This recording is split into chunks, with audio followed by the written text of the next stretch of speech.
Digestive diseases అంటే అన్నపు వాహికకి, అన్నపేగుకి సంబంధించిన జబ్బులు. ఒకటి అన్నవాహిక ఇక్కడ ఉంటుంది. 2 కడుపు, చిన్న పేగులు, ఆ తర్వాత పెద్ద పేగులు.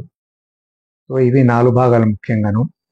లివరు, ప్యాంక్రియాస్ గురించి కూడాను ఈ విభాగంలోనే చదువుతాం, కానీ మనం ఈరోజు డైజెస్టివ్ ట్రాక్ట్ అన్నవాహిక గురించే ఎక్కువ మాట్లాడుకుంటున్నాం. ముఖ్యంగా కడుపుకు సంబంధించిన ప్రాబ్లమ్స్, పెద్ద పేగుకు సంబంధించిన ప్రాబ్లమ్స్ ఈరోజు మనకి దేశవ్యాప్తంగా బాగా ఎక్కువగా ఉన్నాయి. దీనికి అనేక కారణాలు ఉన్నాయి. జబ్బులు మనం చాలాసార్లు ఆర్గానిక్, ఫంక్షనల్ అని విభజించుకుంటాం. ఎందుకంటే ఈ రెండిట్లలో ట్రీట్మెంట్లో చాలా వ్యత్యాసం ఉంది. ఆర్గానిక్ అంటే ఏమిటి? నిజంగా మనం పరీక్షలు చేసినప్పుడు ఏదో ఒక ఖచ్చితమైన జబ్బు బయటపడటం. అంటే ఒక ఎండోస్కోపీ అంటాం, పైన కడుపును చూడటానికి మనం ఎండోస్కోపీ అని చేస్తాం పైనుంచి. దాంట్లో ఒక అల్సరో, ఒక క్యాన్సరో బాగా పోతూ ఉండటము, ఇట్లాంటిది బయట పెట్టాం. దీన్ని గ్యాస్ట్రైటిస్ అని కానీ, గ్యాస్ట్రిక్ అల్సర్ కానీ, డ్యూరినల్ అల్సర్ కానీ అంటాం. అలాగే విరోచనాలు తొడవ అవుతున్నప్పుడు కానీ, ఏమన్నా ఇన్ఫెక్టివ్ పెథాలజీ 3-4 రోజులు ఉండేదైతే ఏదో బ్యాక్టీరియల్ ఇన్ఫెక్షన్, వైరల్ ఇన్ఫెక్షన్ అనుకుంటాం. అలా కాకుండా చాలా రోజులు ఉన్నప్పుడు ఫంక్షనల్ ప్రాబ్లం అంటాం. అంటే ఇరిటబుల్ బవల్ సిండ్రోమ్ అంటాం. అంటే వీళ్ళకి ఏమిటంటే తొడవ విరోచనానికి వెళ్ళాల్సి రావటం కానీ, లేకపోతే విరోచనం అసలు కాకపోవటం కానీ, తడవ నొప్పి రావటం కానీ, 1 రోజు 2 రోజులు కాదు, 3 నెలలు 4 నెలలు దాటి ఉండటం అన్నమాట. అసలు 6 నెలల ముందరే మొదలయ్యి గత 3 నెలలుగా కనీసం వారాన్ని 3 రోజులు ఇబ్బంది పెడుతుంటే అలాంటి వాటిని ఇరిటబుల్ బౌల్ సిండ్రోమ్. ఇక ఆర్గానిక్ అంటే విరోచనంలో ఏమైనా రక్తం పట్టం కానీ, లేకపోతే కొలనోస్కోపీ అనేది చేసినప్పుడు అల్సర్స్, లేకపోతే విపరీతంగా పోత ఏర్పడటము, వీటిని ఆర్గానిక్ ప్రాబ్లమ్స్ అంటాం. ఫ్రెండ్స్, చాలా ఇంపార్టెంట్ గుర్తుపెట్టుకోండి.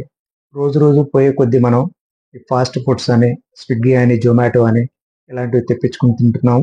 అదే కాకుండా ఇంట్లో కూడాను ఇంటర్నెట్లో చూసో, గూగుల్లో చూసో బాగా స్పైసీగా డైట్ తయారు చేసుకోవటం, ప్రతి దాంట్లోనూ క్యాప్సికమ్ వాడటం, లేకపోతే ప్రతి దాంట్లోనూ మిరియాలు, అల్లము, పచ్చిమిరపకాయ ఎక్కువ వేసుకోవటం, టేస్ట్ కోసం అని అనేక రకరకాల పదార్థాలు వాడటం, అజ్వైన్ లాంటివి వాడటం, ఇలాంటివి చేస్తున్నాము. అట్లాగే రోడ్డు పక్కన పానీపూరీలు అని కానీ, నూడిల్స్ అని కానీ తినటం, ఇవి ఎక్కువ చేస్తున్నాం. ఇవి తిని చాలాసార్లు నా దగ్గరకు వస్తుంటారు పేషెంట్లు. ఇవి నేను ఏమంటానంటే ఇది ఇరిటెంట్ గ్యాస్ట్రైటిస్ అంటాం. చాలాసార్లు నేను డిమాన్స్ట్రేట్ చేసి చూపిస్తుంటాను. ఇలా గిచ్చినప్పుడు 10 మందిని గిచ్చితే 10 మంది రకరకాలుగా రెస్పాండ్ అవుతారు. సో ఒకడికి నొప్పి ఎక్కువగా ఉంటుంది, ఒకడికి నొప్పి తక్కువగా ఉంటుంది.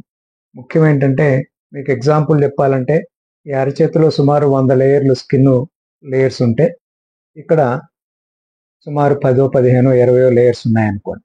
మన పొట్టలో సుమారు ఊరికనే 2-3 లేయర్స్లోనే పేగుకి పొర లాంటిది ఉంటుంది, ప్రొటెక్టివ్ పొర. అంచేత మీరు తినే కారము, మసాలాను, అల్లము, పచ్చిమిరపకాయో, లేకపోతే ఈ అజ్వైన్ లాంటివో, ఈ రకరకాల దినుసుల వల్ల పేగుకి కొంచెం ఇరిటేషన్ వచ్చి పేగులో కెమికల్స్ రిలీజ్ అయ్యి దానివల్ల చాలామంది పొట్ట ఉబ్బరం అనో, లేకపోతే పొట్ట నొప్పనో, పైగా అర్ధరాత్రి రావటం వస్తుంటారు. సో మీరు వీలైనంత వరకు ఇవి అవాయిడ్ చేయడం చాలా మంచిది. అలాగే ఇవి ఇక్కడ ఇరిటేట్ చేయటం వల్లనే పేగు పైనుంచి కింద దాకా కదలటం కూడా జరిగి వెంటనే ఒక 2-3 రోజులు విరోచనాలు అవటం కూడా జరగచ్చు. ఇది సాధారణంగా ఇరిటెంట్ డయేరియా అంటాను నేను. అలా కాకుండా చాలామంది డాక్టర్లు దీనికి ఎంబీబీఎస్ఎస్ ఉందనో, లేకపోతే ఇన్ఫెక్షన్ ఉందనో వెంటనే యాంటీబయాటిక్స్ రావటం, ఇలాంటివి చేస్తుంటారు. వెంటనే మీరు రెస్టారెంట్కు ఎక్కడో మసాలా ఫుడ్ బాగా తిన్న వెంటనే 2-3 రోజులు, లేకపోతే 2-3 విరోచనాలు అయితే అది సుమారుగా మీరు చాలా వరకు యాంటీబయాటిక్స్ వాడవలసిన అవసరం ఏమీ లేదు. పేగును కొంచెం చల్లబరచడానికి మజ్జిగ లాగటం, లేకపోతే యాంటాసిడ్ సిరప్ లాంటిది అలాంటిది వాడుకుంటే చాలా వరకు సరిపోతుంది. అలాగే విరోచనాలు అవటం, ఎక్కువ విరోచనాలు అవటం, ఎక్కువసార్లు విరోచనాలు అవటం, ఇలాంటివి ఉన్నప్పుడు ఇది చిన్న పేగులో ఉందా ప్రాబ్లము, పెద్ద పేగులో ఉందా అని చూస్తాం. చిన్న పేగులో ఉంటే వాల్యూమ్ ఆఫ్ ది స్టూల్ ఎక్కువ ఉంటుంది. ఎక్కువ రోజులు ఉంటే దాన్ని మాలబ్జార్ప్షన్ సిండ్రోమ్ అంటాము. దానికి తగిన పరీక్షలు అవి చేసి దానికి తగిన మందులు ఇవ్వడానికి వీలవుతుంది. అలాగే విరోచనం తక్కువ వాల్యూమ్లో 3 సార్లు అయినా 4 సార్లు అయినా, లేదు విరోచనం సరిగ్గా సాఫీగా కాకపోయినా, చాలాసార్లు ఇది ఇరిటబుల్ బౌల్ సిండ్రోమ్ అనే ప్రాబ్లం వల్ల వస్తుంది. దీనికి చాలాసార్లు మానసికమైన ఒత్తిడి, మనం తినే ఆహార ఆనుపానుల్లో ఉండే తేడాల వల్ల ఎక్కువ కారణాలుగా కనపడుతుంటాయి.